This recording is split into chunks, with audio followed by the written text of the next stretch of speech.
What's up? Welcome to a new episode of Movie Schmovie. This is episode number 408. My name is Steve, one of the co-hosts of the show. And as always, I'm joined by... Ron. I give this whole thing a sphincter factor of 9.5. Yeah. Oh, and I'm John. Never fails. How are you guys doing this lovely behind the scenes here? Thursday evening. How's it going, guys? Good. Glad I'm here with you guys. I'm excited to talk about something.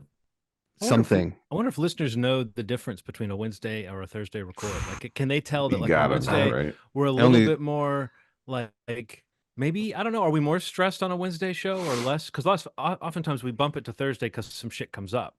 But we always start with the concept that it's supposed to be Wednesday, but it seems like more often than not, it gets bumped Thursday. But, I don't know. I could imagine somebody walking on the beach listening to us, and man, Ronald's energy's low. His dick's in the dirt today. I don't know why they would use that terminology for it, but it feels like that would be like a thing that they have a crude person listening to our show. That's okay.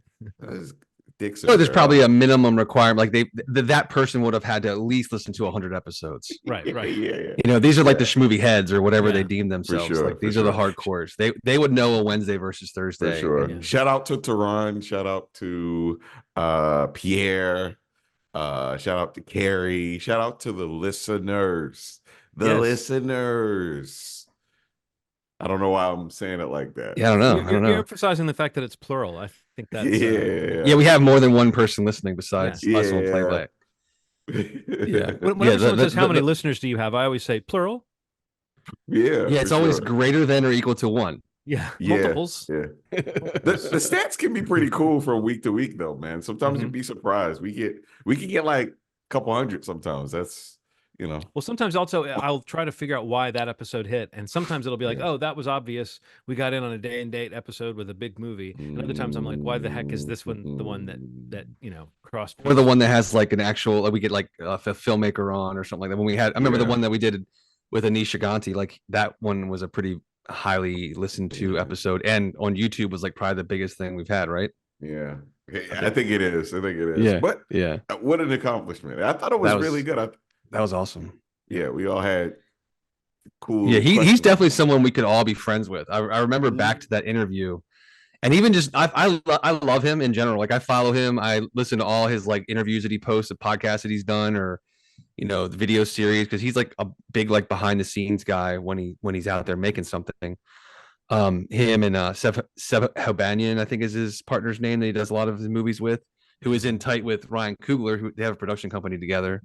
So there's like a big crossing of amazing talent that have, touched Movie Schmovie in some way. So Anish was a great get for the podcast. And you got to get Ryan Coogler one day, man. Whew, baby. Hey, well, him and Michael B are making like apparently a period vampire film. Did you read about that? That's cool. Yeah. So cool. when I was in the early production of this film, trying is very Ryan Coogler hard, on the show right now? Surprise! He tried very hard, That's really good, actually. He's got a very distinct voice. He's like LA and very mumbly. Yeah. Have you listened to his podcast? No, he has a podcast. Well, it's his production company. Like they have a podcast arm, and like I don't know if it's still in active production, but he hosted it with Seb. The guy who his link, that's the link with Anish. Okay. And I listened to about a dozen or so of the episodes that they put out, but they would have different people on from different areas of like film or television, like people that were like in development or A&R people, or like just basically every area of production, and talking about like how they got to their position and how long it took them in the business. And it was like a lot of behind the scenes, like how did you get to where you're at? But Ryan was one of the co-hosts, and he's on, every episode. And it's like, he's got a very, very distinct voice. Like you hear him anywhere and you're like, okay, that's Ryan Coogler speaking right now. That's right. Coogler. Yeah. It's very funny. It's like a super LA accent. And then just like he's thinking through stuff. I got a bit of. So what's an LA accent? I always think of that as almost kind of like an accentless place, but I guess it's got like It's got like Whore. so it's a little bit of the surfer bore. thing then. Yeah, it depends. You know, it's Or the bro kind unfortunate. of accent. It's in one a of weird those way. 2 accent towns. You know, it's like I always thought he was like I thought his was deemed like, well, I mean, he's from Oakland. I thought it was more of like an Oakland accent. it's an Oakland accent for sure. Yeah. It is.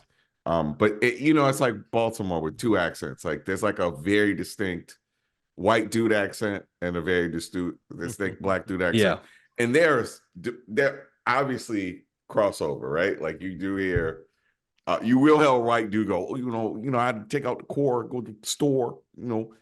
You do hear white people do sound like that, but that typically not the other way around. I don't know why. It's an interesting thing. I just noticed moving around in LA. So something I noticed. Yeah. Very interesting. To the point in the podcast where we get into the rebranding, it's going to be lingual schwingle. Lingual schmingle, yes. Yeah, we're pivoting, guys. We're going much more into diction and accents and for sure. Ronald's our voice guy, so you and I can just like throw accents at him. I'm glad you like my Ryan Coogler. I've always as soon as I heard like the little twist on a couple of those words, like okay, he's just not like he's not just like looking down and making a weird voice. He's got that like ooh. He's got like a weird draw to certain words. And along with a little bit of stuttering every couple words. He does stutter. He does. Just stutter, yeah. That's very distinct. I guess you're right. It's that sort of LA accent. There is like a drawl to it. Yeah, it's like a different kind of drawl. It's not a southern drawl, but it's the same kind of like warping of vowel sounds, you know. Yeah. It's really interesting, man. Like it's all like related to you know, people coming from the south and kind of going to Chicago and LA and a couple of places. So it's like a hybrid of whatever that region is that they go to, and then the southern accent combined. Because you can kind of hear, you're right, there's like I know what you're saying, it's not quite southern, but it is some southern in it because they've migrated from, you know, like Mississippi and stuff like that. And it's really interesting, man. Like that whole like hybrid accent thing that happens with regions and how they become, especially cities where there's a lot of people coming in from right. That must change it a lot too. Like, you know. Anyway, I got to check that podcast out. So I was gonna look it up and tell you what it was. But yeah, go ahead, John. I was gonna say, so let's just shit can any plans of talking about movies tonight and talk more about what's your favorite compound vowel sound? That's a good question. I'm not sure. I like oi. Oi. If there's a good oi in the middle of a word, that gets you like oink. And join. I like join. I'm not sure if that's actually called a compound vowel sound, but I think when you put two. But I like that sound. Yeah. Oink, yo, yo, yo, yo. Yo, yo, yo, yo. Yeah, I think we like that when it sounds silly to us. Like that's why you have boing, and you have like. Are either of you old enough to remember when people called sex boinking? I've heard it. Yeah, that was like a big 70s and 80s kind of like it's never left my lips, or like talk shit. I don't know if I ever heard anyone say it, but like it was one of those things they would say, like making whoopee. They would say it on game shows and making whoopee makes sitcoms to like avoid saying something crude. So people would say boinking. Yeah, I like people say banging now, which sounds so violent. It's not as fun as boinking. No, not at all. All right, go ahead. All right, you found a name. I was gonna try to drive this back into the. I wanted to hear what you were gonna do. The Schmovie lane. Go ahead, Ronald. I sensed a segue coming. I was gonna say, while we are in the abyss of finding the name of this podcast, I wanted to share with you my required viewing for last week, 1989's The Abyss, directed by James Cameron and starring a myriad of actors and actresses. Because I never remember names, and that's just the way that it is. Just like our listeners, there are multiples of actors in this. Yeah, for sure. So Ed Harris, Kid Brewer Jr., Kimberly Scott, who looks very different in this movie than I've seen her in other things. Yeah, just a very cool cast. Do not I don't want to butcher her name. Mary Elizabeth Mastriano. Mastrantonio. Mastrantonio. Yeah. Mastrantonio. There you go. Mastrantonio. The sister from Scarface. That's all. Tony. I just love Another amazing accent. You killed it. it. And the impersonation was spot on. Thank you so much, man. Michael Biehn. Yeah. Bean. Gotta say, Michael Biehn, like playing a real douchebag. Yeah, dude. Yeah. Oh man. Yeah. So I'm gonna read the description on IMDb just to give our listeners an idea of this movie. If you haven't seen it before, because I hadn't seen it before, a civilian diving team is enlisted to search for a lost nuclear submarine and faces danger while encountering an alien aquatic species. Yeah, so that's what we're getting into. These are like oil riggers, right? These are like some of the staff is like Yeah. a civilian diving team and some oil riggers, and then some Marines get involved. That the government gets involved to figure out the mystery of the submarine sinking. We do know that there are some forces that are a little crazier than just, you know, act of God. Let's say that, this submarine we watched at the beginning of the movie just kind of disintegrate and go on some level get destroyed, and its inhabitants kind of get to they drown. We see this very awful scene of this submarine. Something's mysterious is sank it. So we're trying to figure out what's going on with it. Some fast moving that seems very fast moving. Yeah, like that. The setup is all about how like they're trying to guess what it is, and then by the time they're about to say we don't know what the hell this is, that's when they realize they can't save their ship. Yeah, it's kind of it's awful. This what a horrible way to die. I've always thought that like submarines are kind of scary, but like being under, like just the thought of how insurmountable that is. Yeah, awful. Yeah. This movie has a very distinct look. It uses a technique that's referred to as lustrous aqua, which was a substance that James Cameron and crew came up with to kind of make the water shimmer. So not only is it filmed in some underwater settings, it also shimmers with a very distinct sort of look to it. And this version that I've kind of asked you guys to watch is a remaster that has kind of been the subject of a bunch of criticism and praise in the last couple weeks. So I guess, I'm curious because, John hasn't seen it. What did you think about The Abyss? I mean, for me, this is that bridge between, like, in my mind, this movie was not before Terminator 2. For some reason, Terminator 2 was the Cameron like leap forward. But I guess then when I thought about it, it's like, oh yeah, this would be the one that like was testing the waters, no pun intended, with the kind of CGI that maybe it was even this movie's effects that made James Cameron start to think about what could be done with that would be more expanded. I don't know the actual, story there. But with James Cameron, there's always that like mixture of the technology with what he wants to do as a storyteller. And so like there's something about this movie. I think the print I saw now, there was a big question about where and how to watch this movie that I had. I ended up watching the extended remastered version. Same. I watched the extended.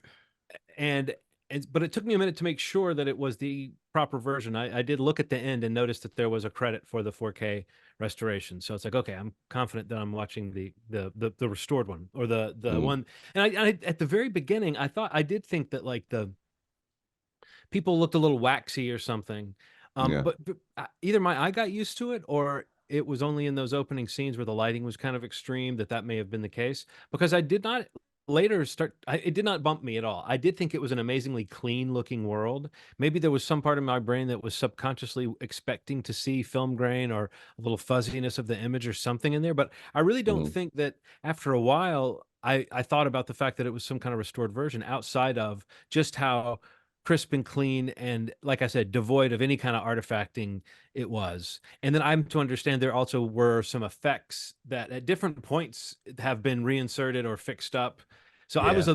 I tried to read up on like the lineage of how this movie was produced, and I completely lost the plot. Like I don't know what was new to this version and what was like, brand new to this and what was actually part of the previous version, but just cleaned up for this. But I thought that like for the most part, it was a really nice looking, interesting looking movie. I think like anything, I wrote down two different phrases. There's Cameron clarity, and there's Cameron corn, and those two things kind of go hand in hand. He's got Yeah. sort of corny screenplays with very on the nose dialogue, but the dialogue also brings the clarity to the situation, so you know exactly what to think about the situation. Yeah. So it's like I think there's a trade-off between those two things in a Cameron script. And I read somewhere that this was something he came up with when he was a high school student, um, after seeing someone give a speech that inspired some of the ideas in this, or and reading a story Hmm. that kind of inspired him that had to do with alien life under the sea. So I can totally see this story coming from like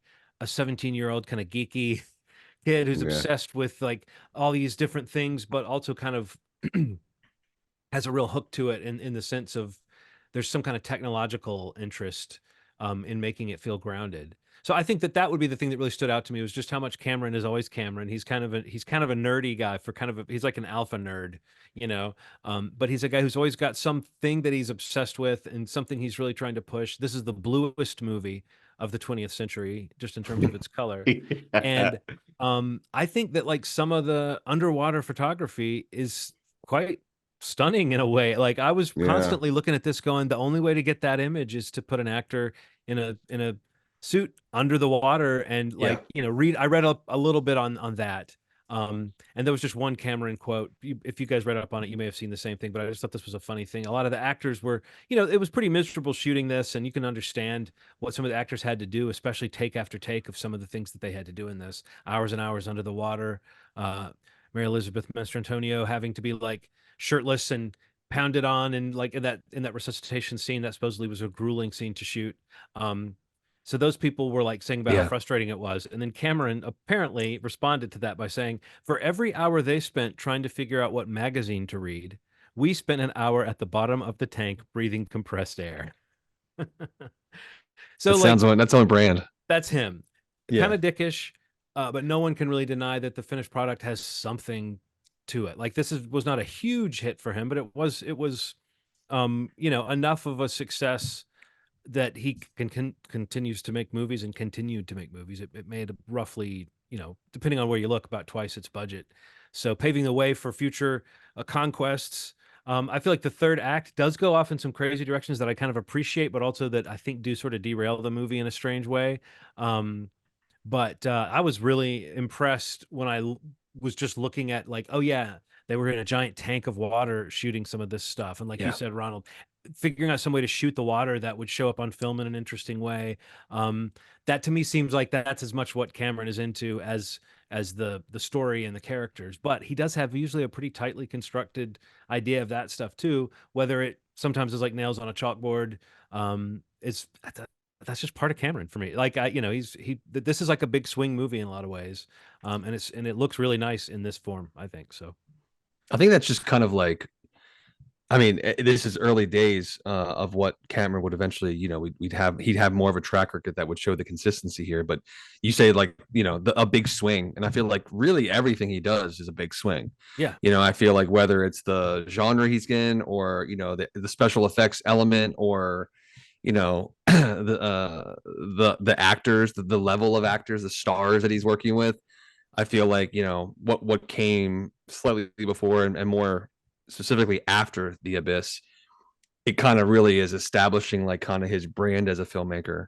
And I think also like, you talking about, I think the problem is the third act. An hour and a half of this movie is like pretty exceptional.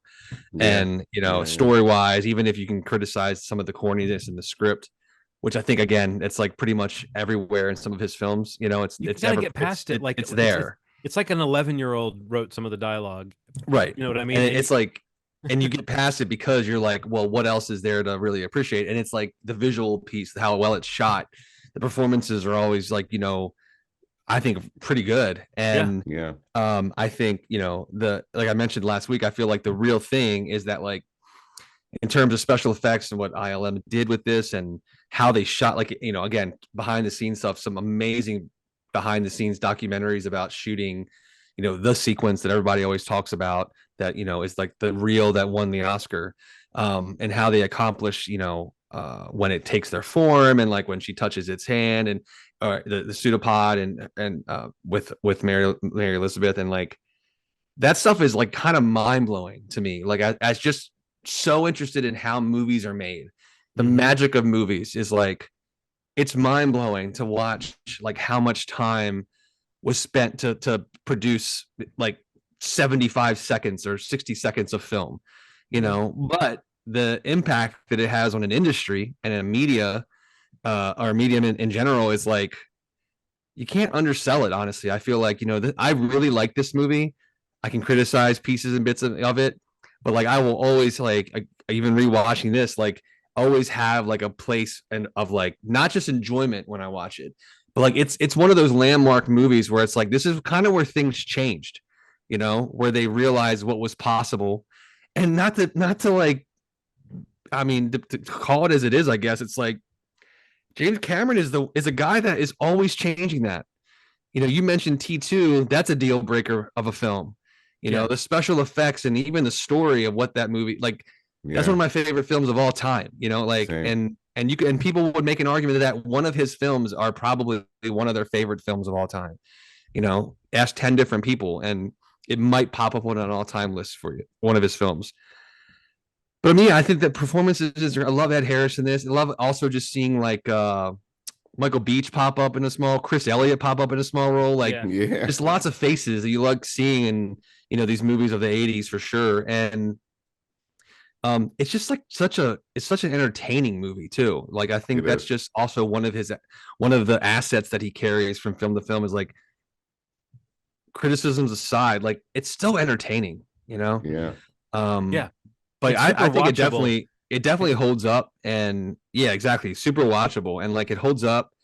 And again, like even an effect that's, you know, 35 years old, Still looks great. even it's just it is crazy to me when I like try to keep things in perspective about special effects, and you know, how they pull all this stuff off. And and sadly, comparing it to how some special effects look today, and you're Yes. like, how, you know, how is the care not there, or the how to, or the whatever, when something like this looks that good 35 years ago. It's just it's wild. But yeah, I'm definitely a big fan of this one. It was really fun rewatching it. Do you think Yeah. the mustache that Michael Biehn had was a signifier in 1989?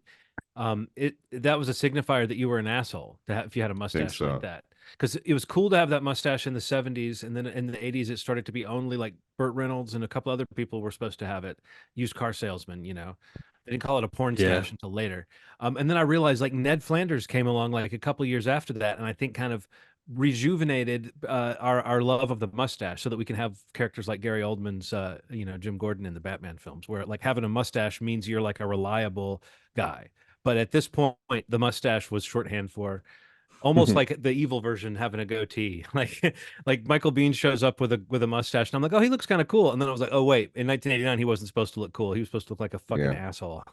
Yeah. Uh, I also couldn't tell if the actions of one of the characters was supposed to tell me that they were a bitch, or that everybody around us telling us that she Well, was a like that bitch. every character thinks that Mary Elizabeth Mastrantonio is a bitch and Yeah, talks about it yeah. nonstop. Yeah. Lindsay, yeah, yeah. She didn't Lindsay, seem that bad.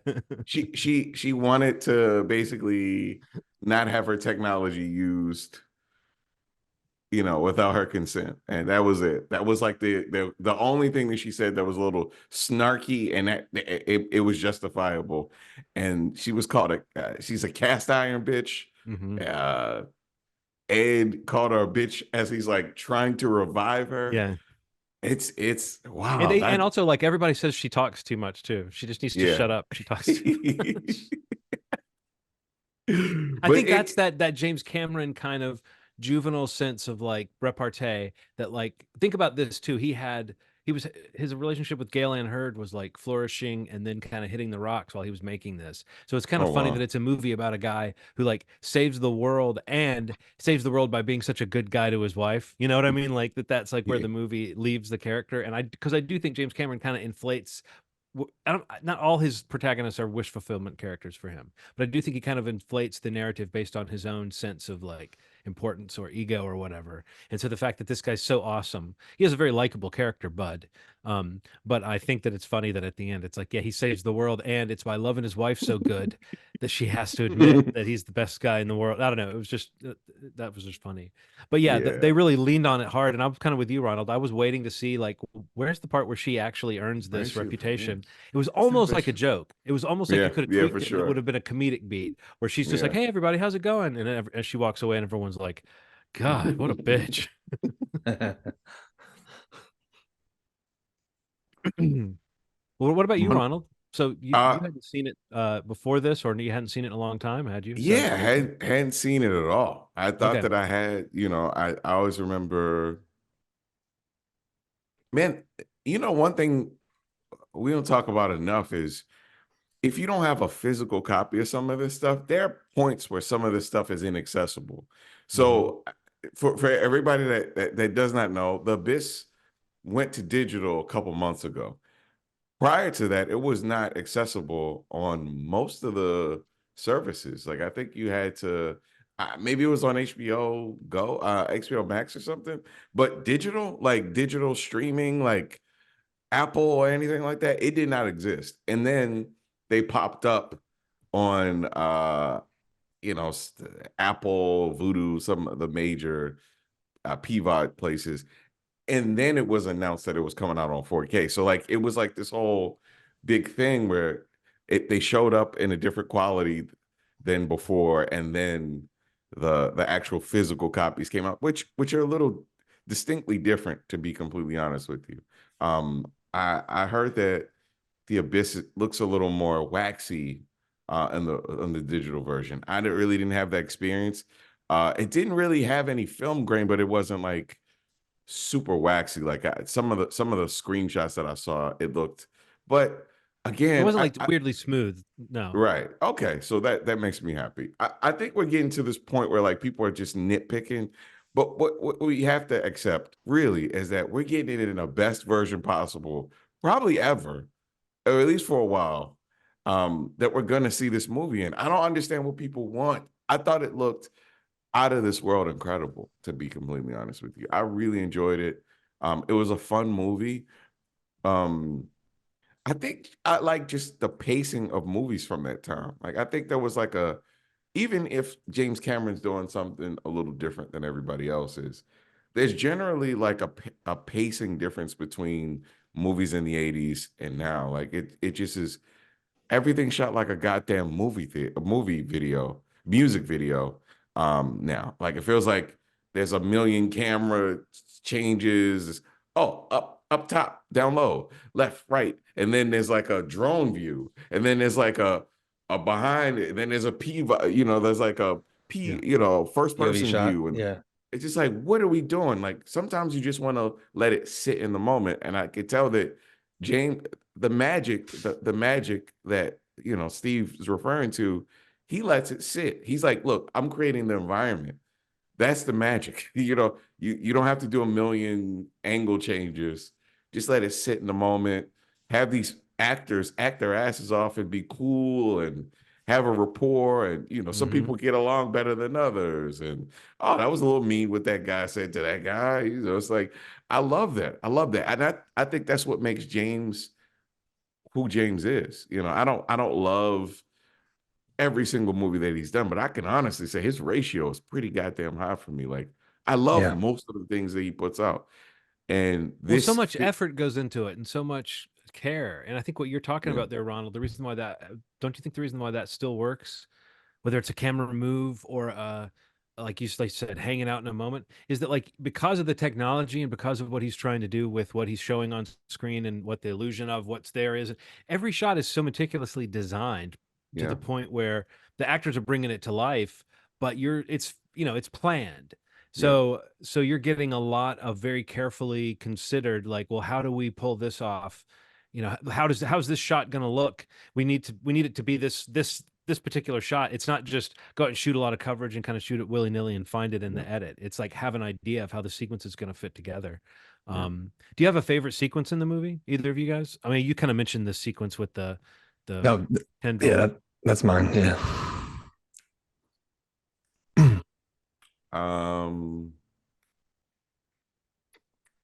John, you go. Let me think about it because I'm. I just had like there was one moment that happens at the end. Oops, I bumped my mic. Sorry about that noise. The towards the end of the movie, no, not towards the end of the movie, towards the end of this sequence, there's a shot that I really love. So I'll talk about the sequence and then I'll mention the shot. It's the sequence where they fight, where it's like a race out in the little submergibles with coffee. He's got this, Oh he's yeah. got the warhead and he's going out there and they're trying to catch him. And it's like a slow motion slash high speed. It's a high speed slow motion chase. It's through the water, so everything's moving a little slow, but you get the sense of the force of these little vehicles that they're moving in, and when they crash you get a sense of just how they're being knocked around and stuff. But what I loved the shot right when he's about to slide into the ravine, and then he kind of implodes, I guess is what happens to him. The pressure causes him to implode. But there's a moment where they lock eyes with him, like through the windshields of or the portholes of their submersibles, and you just see his face and their face kind of looking at him as he kind of slides backwards. It's like he's already lost, but it's happening in slow motion that he has, Yeah, yeah, yeah. it's just a really cool moment where it's like you get to really linger on the fact that he's completely fucked, before he dies. And that was like kind of what you were saying, Steve. Like that's an hour and a half, hour 40 into the movie or Yeah. something. And it's like, okay, not that the movie loses all steam after that, but that up to that point, you've had this villain and this kind of, which is something I think James Cameron likes to do, is if there's always something, if there is some alien being, there's always something worse than the alien being in the form of a human, Yeah, for that is sure. around as well. But no, I thought that scene was like, I had never really heard much about that scene, and I was impressed at how cool the effects of the whether they're using miniatures or they're digitally retouching things or inserting new shots. I have no idea how those sequences were put together, but I thought that was a um, cool scene that could only happen in this movie where everything's underwater and it's this kind of military thriller meets disaster movie meets sci-fi. It was just a Yeah. cool chase and fight scene. What about you? When Ed Harris's character is talking to the alien, which I don't think there's any way that this wasn't kind of used as inspiration and maybe the arrival, like this like scene where it's just him in front of this barrier talking to the aliens feels very much like the arrival, and that's like one of my favorite movies. But the way that it was done in the Abyss just feels very like visceral because it's him pleading for these aliens to understand that, like, man, please don't destroy the earth. Like, all of us aren't like this.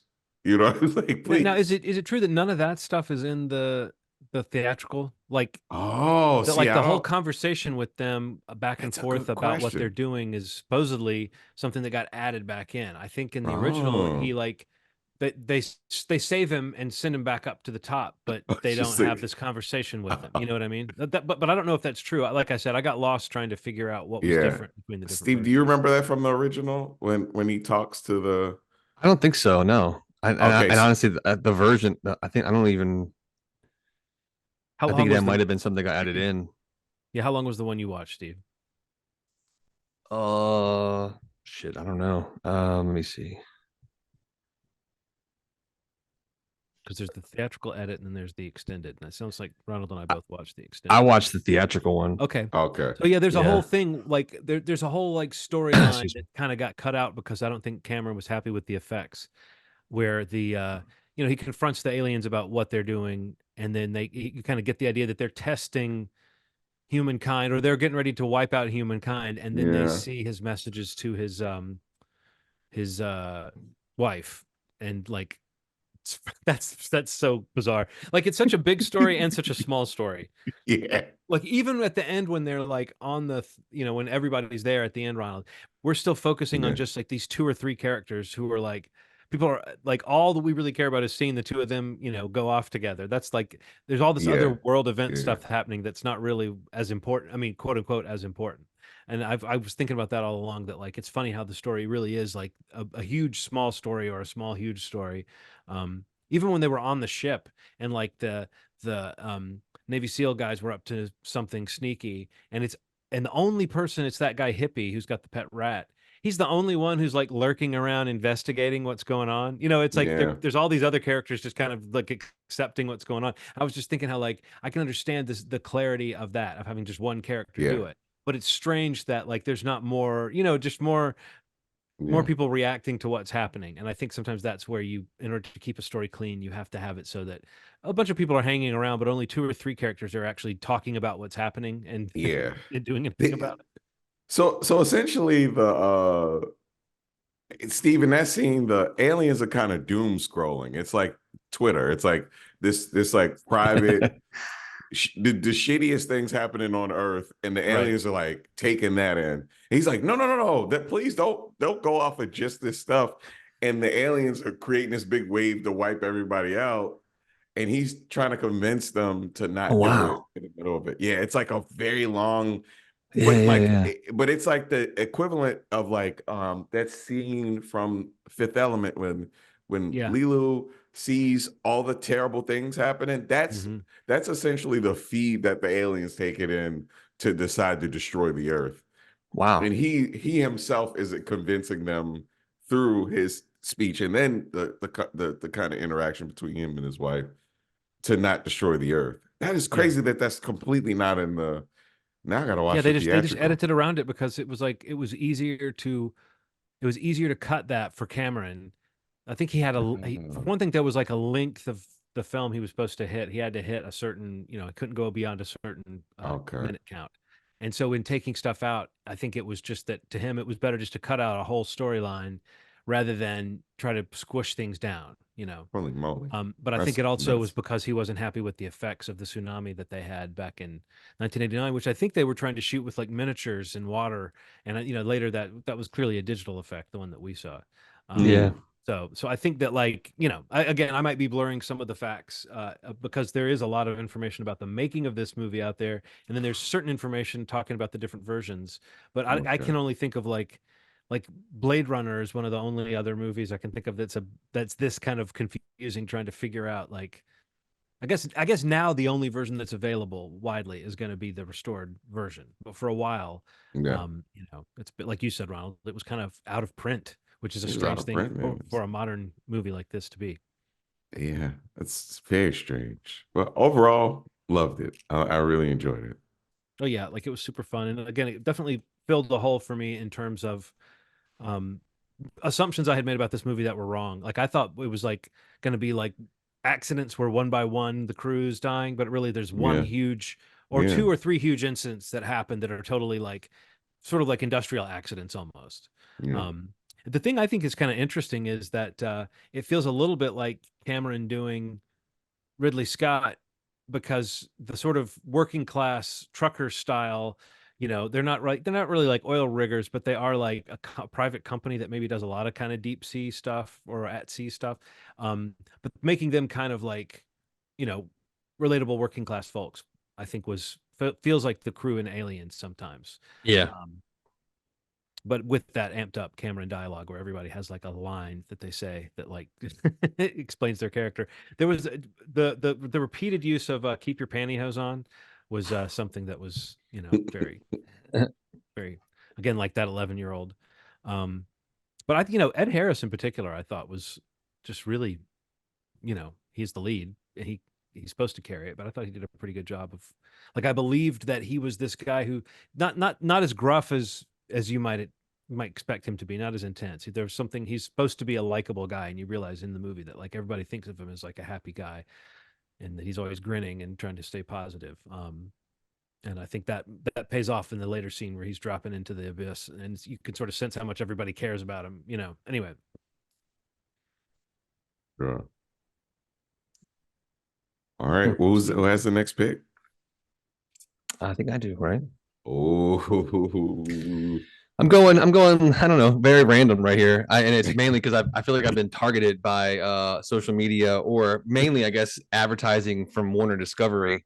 I feel like I see all of their ads for like all of their HBO Max or uh, Max originals for the documentaries, like just nonstop. I see them all. And there's one that just continues to pop up. okay. It's called Chowchilla. It's based on a true story of like a mass kidnapping in California, in Chowchilla, California, in 1976, where three masked men boarded a school bus and kidnapped the driver and all 26 kids on board. Oh my god! And like the story of like how they're held and how they and eventually attempt an escape, and then I guess how they find who the kidnappers were. Apparently is like just pure insanity. And I've actually know a few people that have watched this, and they've actually recommended it to me as well. So I'm sure that's how it popped up in my feed. But it also, there's a movie growing up that I loved as a kid, and I don't know if it has anything to do with this story or this kidnapping or whatever. But there was an Australian film that was out in the 80s called Fortress that I loved, and I currently own. I found it on VHS. It sounds exactly like this story. So a part of me wanting to watch this is to figure out if that movie has any connection to this story, because it sounds very similar. But yeah, this is something that's on Max. It came out, I think, late 2023 or maybe earlier this year. I have to double check when it actually came out. It looks like end of 2023. But yeah, it's on Max if you have that. And again, it's called Chowchilla, Chowchilla. It's a CNN Films doc, but a Max original. Yeah, so that's my pick. I don't think we've done really any docs, or maybe if any, very few, for our required viewing. So I wanted to throw one in the mix there and see how crazy and shocking this story is. Cool. Okay. Yeah. Thank you, man. Very interested in My this. pleasure. What else we got? We mentioned a couple of trailers quickly before we each kind of just mention a film or show that we've watched in the last week. I mentioned last week when we were going down the run of trailers that were released, I think tons of stuff have come out, but trailers were the trailer for Beetlejuice didn't come out last week, even though it was rumored to, at least by the time we recorded. So I wanted to kind of just mention that on the show, get your guys' feelings on that. Also got trailers for Bad Boys Ride or Die, the fourth Bad Boys film in the series. And I don't know if these actually came out before or after we recorded. I think it was like literally the day after we recorded, but they released the season 2 trailers for House of the Dragon, the black and the green versions. Yeah, the two different versions for the two different sides. Those all came out like right after we dropped the episode last week. So I don't know. Let's start with Beetlejuice. What did you guys think of the first teaser for that? I mean, I couldn't decide, and I still don't know. Is that intended to be a parody of the slowed down, eerie version of the song, or is that just a sincere attempt at nostalgia? Because when I first saw it, I was like, they're doing the Banana Boat song in like modern trailer style, moody version. And then I was like, well, but they're funny enough to know that that's a trend, and to realize that the Banana Boat song is a ridiculous song to slow down and make sound eerie, with like it just. So I still don't know. There's something about that trailer that doesn't quite click for me until the familiar faces start showing up, and then I think the juice is loose is a funny line. So it's so funny. By that point, it had me, and I love the grumpy old Beetlejuice face that we get at the end of the trailer. So that sells me. The rest of the trailer, I have to say, I was starting to get worried. Like, is this going to feel like they're going for Remember Beetlejuice? Which to me is just not the right tone for a Beetlejuice sequel. And so I think maybe that was them poking fun at that tone more so than doing it, but I still don't know. But I just Michael Keaton is still what's probably selling me on this movie most of all. So, yeah. So, and that comes across, and I'm glad we didn't get too much of it. I still think Beetlejuice is a funny title. But yeah, the juice is loose got me. So I'm still on the hook. And Michael Keaton does look great. And I'm kind of glad that he looks, Nikki was like, should he look older? you know, he's supposed to be a ghost or whatever. And it's like, yeah, I think it's fine. We can believe something happened in the intervening years. Maybe when wasn't his head shrunken the last time we saw him? Yeah, Yeah. it's like he's waiting with that number So maybe when his when head he gets switches the. reinflated, it's all wrinkled now. That's why he Yeah, looks. yeah, No, it's but shrunk up. I'm on the board. I'm on board just to see what they've got, what the hook is, what the story is. You know, there'll probably be another story focused trailer that we'll get at some point that might tell us more and might give us more gags. But this was exactly what it was supposed to be, which is just kind of a tease. So, what did you guys think? The Juice is Loose is hilarious. Yeah. I'm ready to see it. I think that we're experiencing a Keaton Sance. There's something about, I mean, it feels like it's been lasting for longer than I could have ever imagined. You know, it kind of started. Um, I really didn't like this movie, but the Will Ferrell um Marky Mark movie Oh, with the wrong guy. The wrong wrong, guys. wrong guys. I didn't like the wrong guys for a really long The time, wrong and then guy Aaron, was the Dave Foley comedy we watched for yeah, this show, but I think the wrong guys was The other guys. the the other other guys. guys. Okay, Right. so Yes, the other you're right. He was guys funny in that. didn't really like that movie at all. But for some reason, Aaron was kind of like, let's watch it. I feel like you might like it this time. I laughed so hard. There's something about what he's doing in it. I mean, breaking up a quiet fight, like just like gags that they did. He carried that movie, man. Like everybody's funny in that, but something about when he comes in, he really kills it. He does a really incredible job. And it feels like that for everything. The Spider-Man movie, like when he Mhm. came in as the scene where he's talking to Peter in the car, it's just the scariest thing I've experienced in a superhero movie. He just has a thing, you know, Birdman. Yeah, he hasn't stopped, and I think that's maybe what it is. Michael Keaton hasn't stopped as an actor. He's a force, and he's aging so gracefully that it feels like he almost hasn't been around for as long as he has. It's like every time I see him, he doesn't look old to me, like on any level. Like he's just older, sure, Well, I but feel like he looks kind of like I like that he looks a little haggard or whatever he looks now, but like he looks more. There's something about it that you're right. I think because we didn't feel like we were getting overexposed to him for a yeah, while or yeah, something. He didn't do the same thing too much. no, He went away. He came back. He's been. I don't know. I know what you mean about it. It seems like he's back, and we've been feeling that way for a while. And I think yeah, it's because he hasn't done the thing, even the Flash, you know, where he was a big part of the marketing campaign. Um, didn't seem like it was like I didn't feel like he was hurt by that. Like if you yeah, went to see that movie, yeah, you probably liked seeing him in that role, and it's Yeah. sort of separate from how a lot of people felt about the movie. So, for and sure. there's still a little bit of just old fashioned movie magic in kind of what you're saying, Ronald. Michael Keaton, his face, his energy, his vibe. There's no one else like him, and so Yeah, yeah.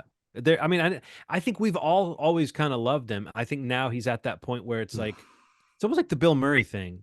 How for a while there he just would pop up in things and people loved him. People loved stories about him and loved seeing him do stuff. You know, I Yeah. don't think that Michael Keaton has the. I think he might be a little bit safer bet in some ways than Bill Murray in this in some sense. But I oh do yeah, think for he's sure. primarily like a funny guy, and I think that's one of the reasons why he's got such longevity as an actor is because he does know how to put. You know, he can be dramatic, but he knows how to put that memorable turn on a line that can be amusing or I don't know, just stick in your head. It's funny. I've always like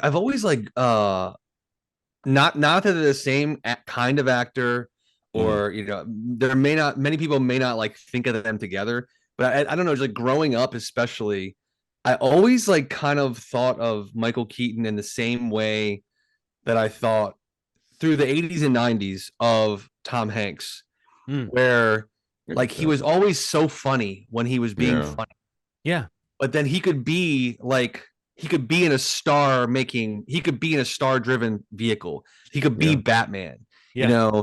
or he could be something very serious or very scary or very intimidating. But there was always like an undercurrent of like such an ease for humor in his performances that you'd always like, oh yeah, he's really you'd have that remembrance of like, oh, he's very funny. And like Like I great on a always think talk of like show. Right. Or like I just feel like, yeah, he's got that same kind of personality or like the demeanor. Like he can play along with the joke. He's in on it. He's fine with it.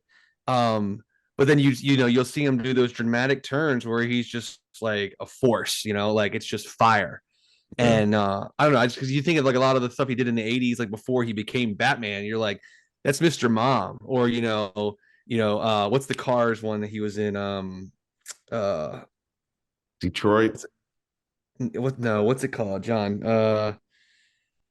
Night Shift. Night Shift.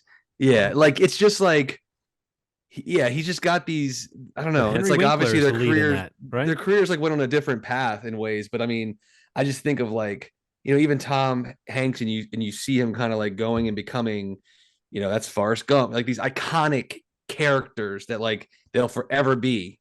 They both have that in some fashion, and you see them, still in whatever they're doing in today's, industry or version of the industry.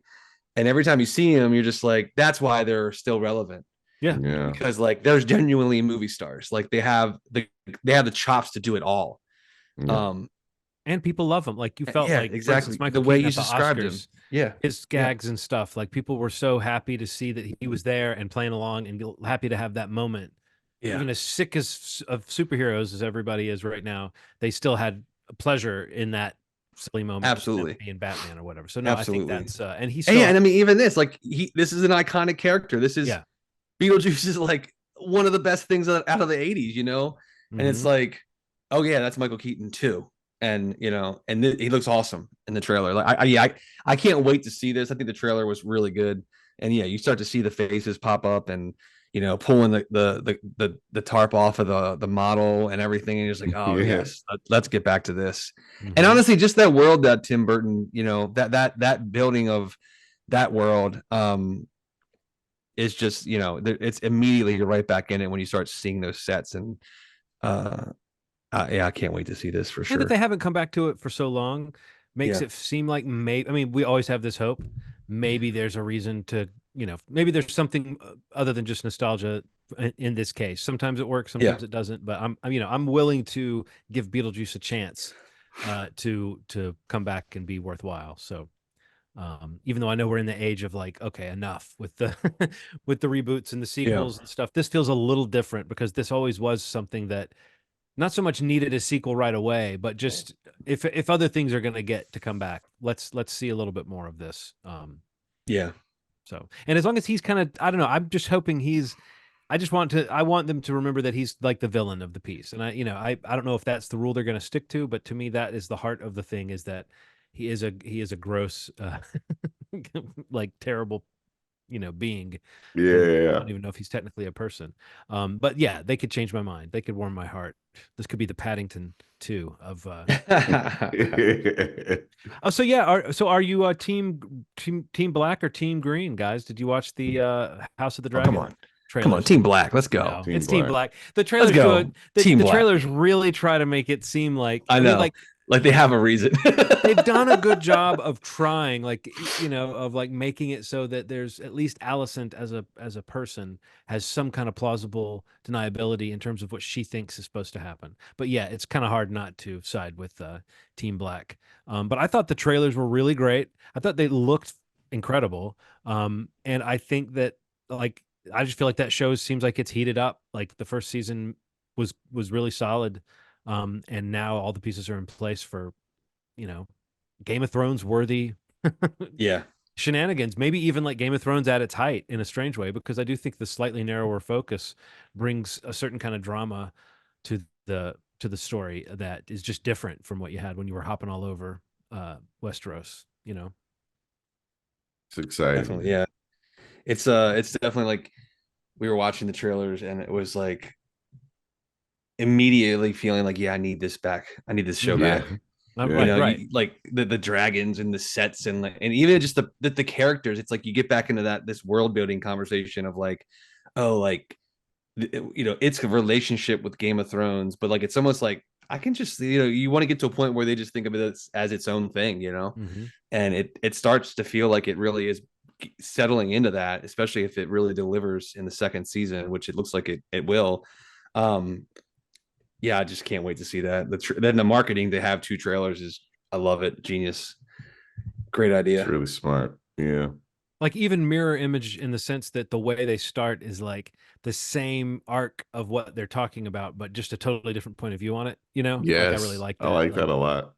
Like some of the same footage, but with a different narration. It has different context. And there's a lot of cool people joining the cast. Nobody who's like a huge name, but if you look at who's joining the cast this year, you'll find some British actor that you're that from something. There's a guy, what's his name, Freddie something, who's on Slow Horses. He's it looks like he's playing somebody on Team Green, so it looks like he's getting to be a real Ooh. shit. Let me see if I can find Freddie Fox. Mm. Who is playing, plays the kind of character you want to see get his comeuppance on Slow Horses. So I can totally see why they would cast him. Oh yeah, I there. recognize him. Yeah. Got that kind of punchable face. He's a really good actor, but he's just, some actors know how to play that note. Anything else? Oh yeah, you mentioned Frosted or Unfrosted, the Jerry Seinfeld co-written and directed movie that's is it coming to Netflix, or is it just a Yeah. Netflix production? Okay, coming It's in May. well, I know it's a Netflix film, like exclusively on Netflix. But it's not going to theaters, I guess is what I'm. No, Okay. no. I mean, it looks like a Netflix film. I guess I would love to see it having a little bit more like visual style. It looks pretty much like it's shot in what you might call sort of standard mid-budget comedy style, where it's a lot of 2 shots and it's kind of overlit. But I could believe that there's going to be some funny gags in this movie, and that there's like going to be an absurd story at its heart. I just, it's hard to tell from the trailer how much they expect you to care about any of the characters, but as far as who's showing up and just the kind of tone of it, I can see it being funny. But yeah, I guess there was a part of me that was thinking, oh, it might be something really, I don't know what I mean about just having a little bit more of a style to it. It Yeah. feels very Netflixy in that way. But that That could be should great be for that should be comedy. a whole. We should have a whole podcast where we talk about that. Yeah. We should. I always want to just pop like, what does that mean, John? But Yeah. this isn't the place for that, I Yeah. guess.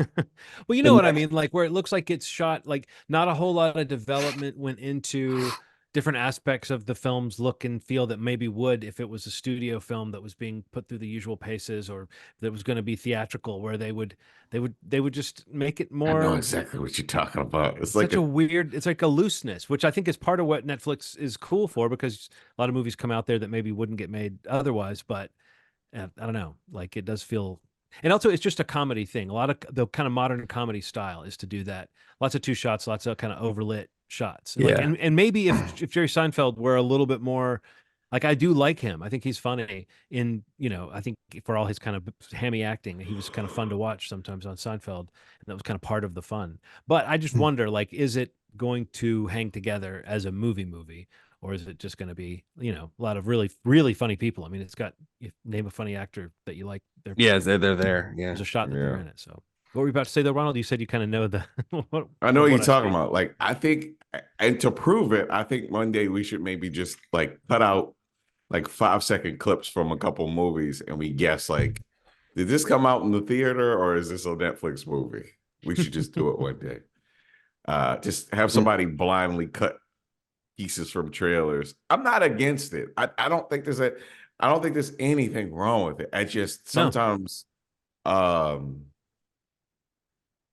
you could tell that there's like a style. There's just a style to some of it. They throw you a budget to shoot a thing. And this can be interchangeable with like a Hulu movie too. Like there's like the Hulu movies and besides this excludes Prey and Barbarian and some of the ones like that. But a lot of those other movies, I'm like, this looks exactly like the Cheeto movie, color palette wise. It's like the same movie almost. You could like it's like they took the blueprint and they're just like, oh, I could knock that over. All right, and it's just place this template into whatever video editing they're doing. Yeah. That's it. That's it. Same fucking movie. Just style wise. It doesn't mean that the writing. Also, what is this thing about like Jerry Seinfeld and the scripts that he chooses? Is B movie? Is it? I was gonna say this looks funnier to me than B movie. It So look like, in I mean, this. These are the when you movies have that. that, yeah, he's got that power. It's just like Yeah, he's there's like, no what if we question, but run? it's a no weird questioning career. it. It's a weird career. You're right, Ronald, because it's like you go from like one of the biggest shows Yeah, of all time that whatever people think of it, it like sort of pointed a direction to a kind of comedy that a lot of people were able to sort of play with different aspects of that, whether yeah, it's like, oh, characters that are terrible to each other, stories that don't have a moral to them, that sort of scenes taken from everyday life, all that stuff was not original to Seinfeld, but it really kind of crystallized something. And then since then he's done not a lot. I mean, he's done a lot of like touring stand up. He's a comic first and foremost, so maybe yeah, that's it. But like, yeah, B movie and this are his only projects really yeah. outside of He's that had season this. of Curb that he was on. There's literally like in interviews where he talks about it, like a year or so ago, where he's like, "Yeah, I'm thinking about doing a movie about Pop Tarts and how they came." I'm like, "That's a terrible idea, so, Jerry. Like, fucking throw that away. Like, if that's what you're gonna write, if that's what you're involved in, keep it." But I'm seeing a minute and I'm seeing all the stars, and I'm like, okay, well, I guess I'm gonna watch it then. Right. There's a ton of stuff, some people I love, but Well, Bill Jerry, Burr as Kennedy is As the Kennedy, insane. yeah, It's like so it's full of things like that that are just like, okay, that it's going to be fun to yeah, see who pops up as who. But yeah, like you're right that it's not just Netflix. It's kind of the streaming movie look. Because I was just yeah, thinking about oh god, there was some Peacock movie that had a similar thing going for it, where it was like, this doesn't quite look like it should be in a movie theater. yeah. It's not quite, But like, not to get hung up on that. It's also just the tone of movie that it is. It's questionable. I mean, I don't know. I think the names are going to really carry it. Like that's going to be the reason why yeah, people are interested in this. But I yeah, think that subject matter is kind of hooky in a sort of fun way, but it's clearly such a spoof and such a heightened thing that yeah, it's not, it's like you wouldn't put it in the same category as all the other like product-based movies in terms of its tone. Like I don't think it's telling anything close to the real story, even though it's using all the real company names. So, yeah, we shall see soon enough. The only other one I wanted to mention real quick, and we can kind of get to our one pick of the week thing, was the Bad Boys Ride or Die yeah, trailer. The big takeaway for me from this really is like the good faith and support that Bilal and Adil, the filmmakers who did Bad Boys for Life, and they were the guys behind Batgirl. Like a lot of people were supporting them and saying like get this movie out. These are filmmakers of the future. It's like Bad Boys for Life was a huge hit for them and was very well received. And I feel like this film just kind of is another, it looks like another kind of feather in their cap. Like, this, they can shoot a good looking film. Like, it looks like it's going to be fun, exciting. Like the last one was. I really liked Bad Boys for Life. me I too. really love this film series overall. And I feel like, anytime Mike and Marcus are on screen together, I'll come to the theater to watch it. So, that's my whole feeling about it. Same. I love them. I love that. Um, Will Smith was like heard about Martin through Martin's sister. Like this has like a cool Yeah. story, the origins of how it came to be.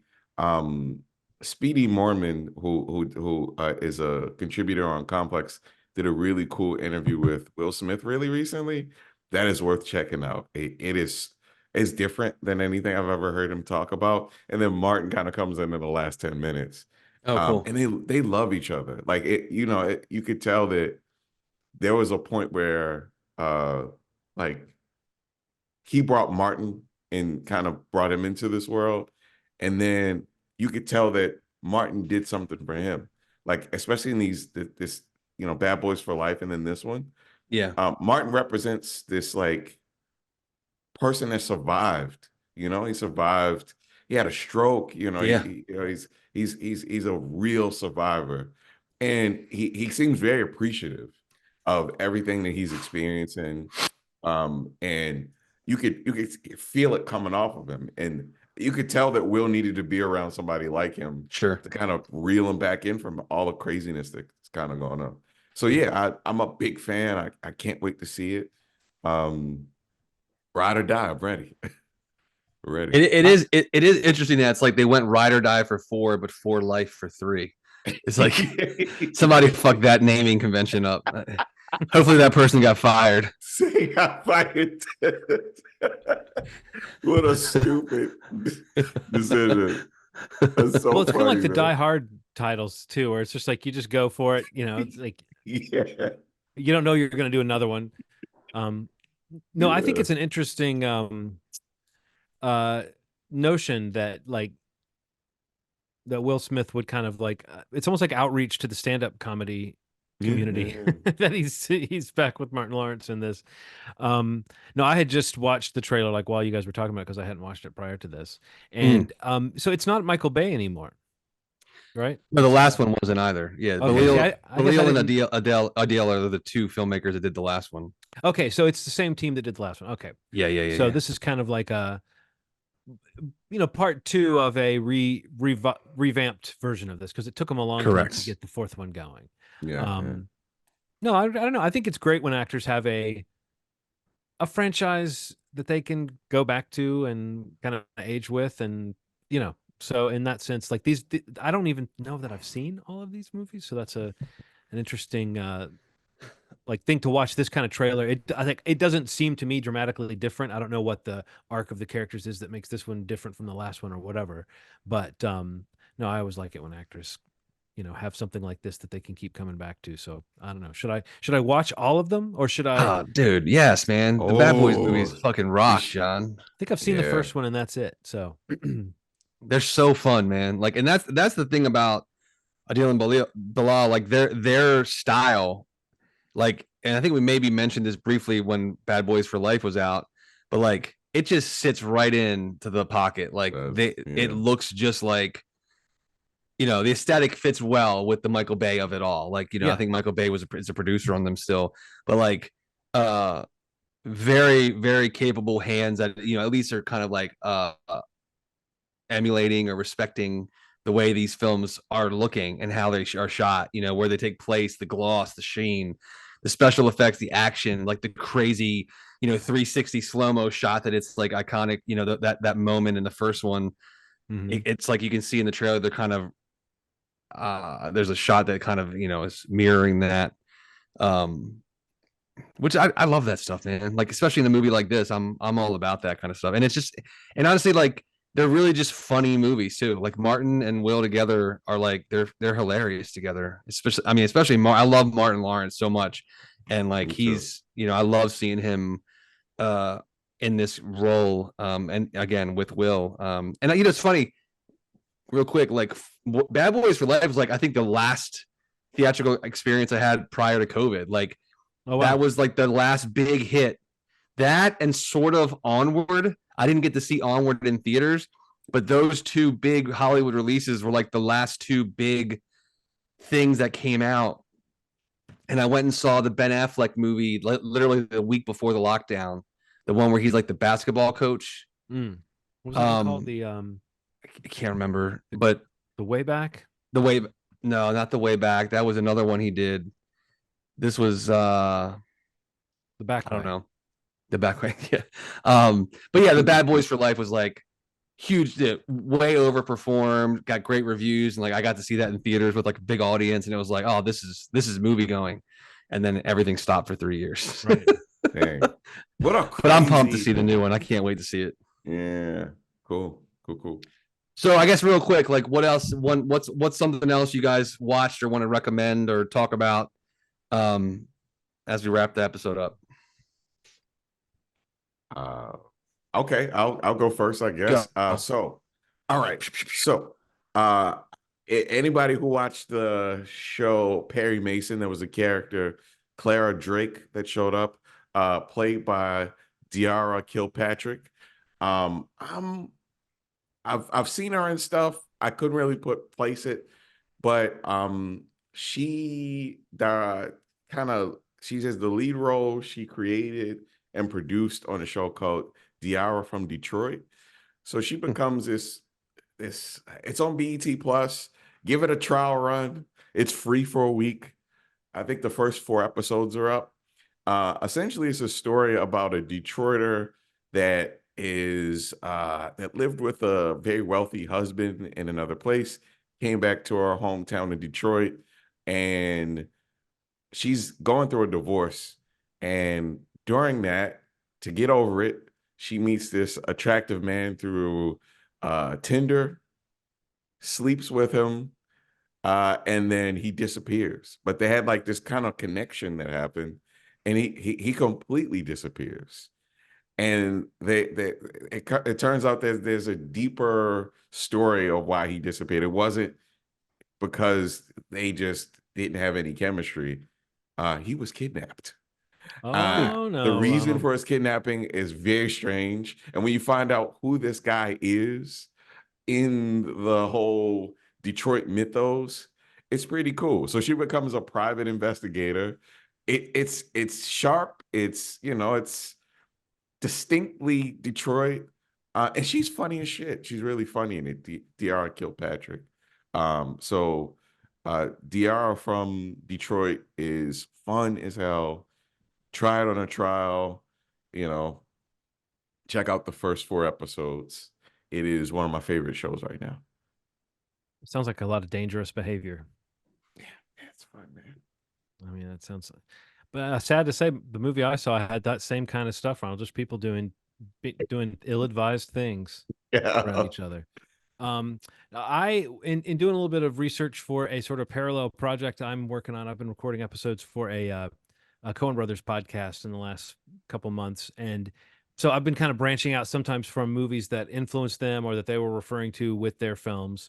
And for the movie The Man Who Wasn't There, there was a film, a Hitchcock film I had not seen or had not seen in many, many years, I guess, because I feel like I caught it on cable back in the day. But a film called Shadow of a Doubt from 1943, which different things were sort of influential to The Man Who Wasn't There. Some of the look of the film, it's in black and white, as from 1943, you might imagine.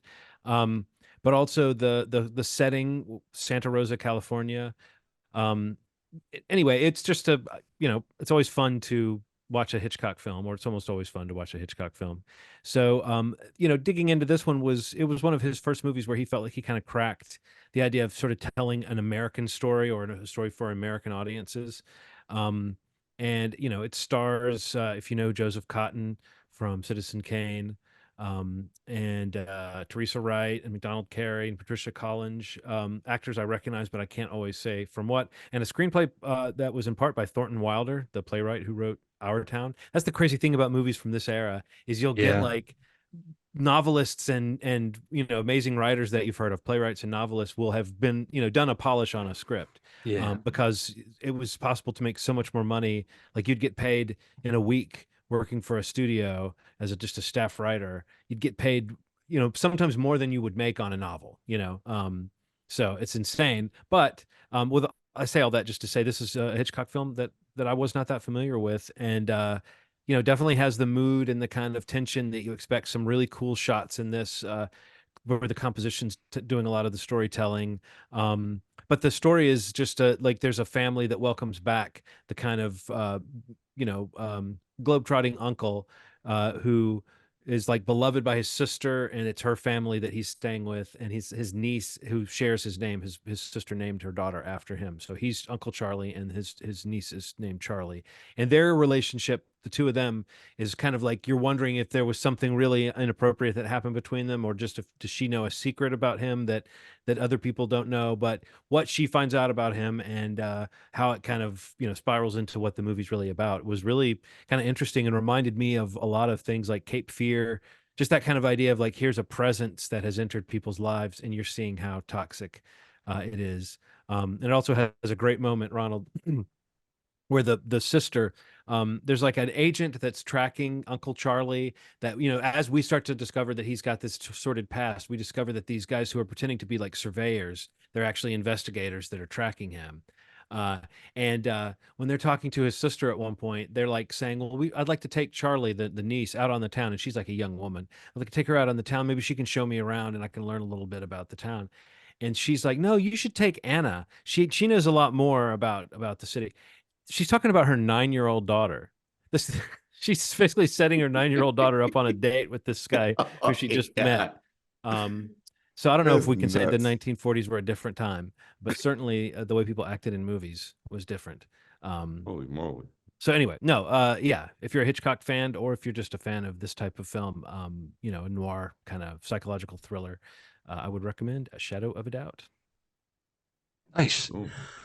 I just want to, yeah. The only thing I really could add was, I watched the Roadhouse remake, reboot, reimagining, which is out on Amazon Prime. It came out last Friday.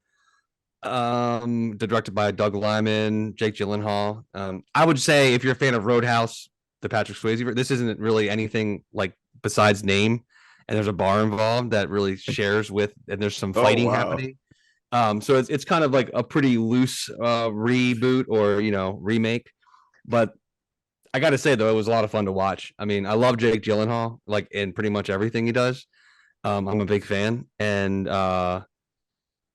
it was just a very entertaining just action movie. There's some really cool fight scenes.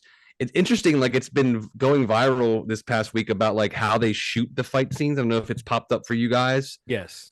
Like it with criticism, some people loving it, some people just like not loving it.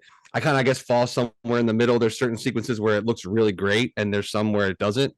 It's almost like there's probably scenarios where it's probably better used than across the board.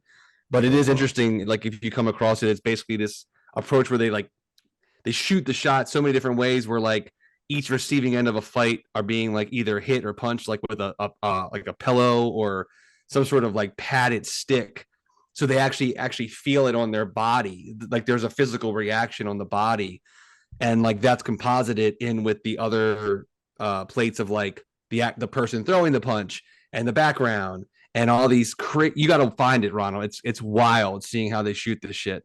Oh There's a my viral God. video where Scott Adkins is interviewing like a choreographer of a sequence that he shot, and they kind of like show all the different layers coming together. But it's apparently called like a Garrett shot or a Garrett something. Like I guess it's the person that developed it. But I don't know. That's kind of what a lot of people have been talking about with this. And Conor movie. McGregor, people have been talking about whether he's good or Yeah. not. I mean, he's not good. He's not a good actor. It's like no. it's so out there crazy. Like the way he even just like walks constantly. It's like it's so silly. But in the movie, it's entertaining and it's kind of funny and fun. And even the character that Jake plays, like, is reacting to him the same way that we are reacting to him watching the film. Oh, wow. Like so it kind of plays straight. Not like an amazing movie by any sense, but like it was really fun to watch. And I would say, yeah, it's an easy recommend for me. Just like it's on Amazon Prime. It's an action movie with Jake Gyllenhaal, and it was fun. Yeah, but that came out last Friday, and that's Amazon Prime. Cool. Yeah. So again, next week my pick for required viewing was Chowchilla, which is on Amazon. I mean, which is on HBO Max or whatever it's properly called now. That's a documentary. If you want to check that out and check in with us next week when we go over that. Movieschmovie.com is the website. YouTube.com/movieschmoviepod is the YouTube channel if you prefer to watch videos every week of the podcast. But yeah, if you go to our main page, movieschmovie.com, you can subscribe, you can listen to past episodes. You can even jump into a platform that you prefer to use and maybe leave a review, leave a rating, leave any kind of feedback. Say hey, whatever works. But now next week we'll be back with episode 409. And what it'll be about is a mystery to both you and us as your co-hosts. So we will discover together. It's been good talking to you guys. Thank you so much for listening. And as always, you've made our day. Thanks.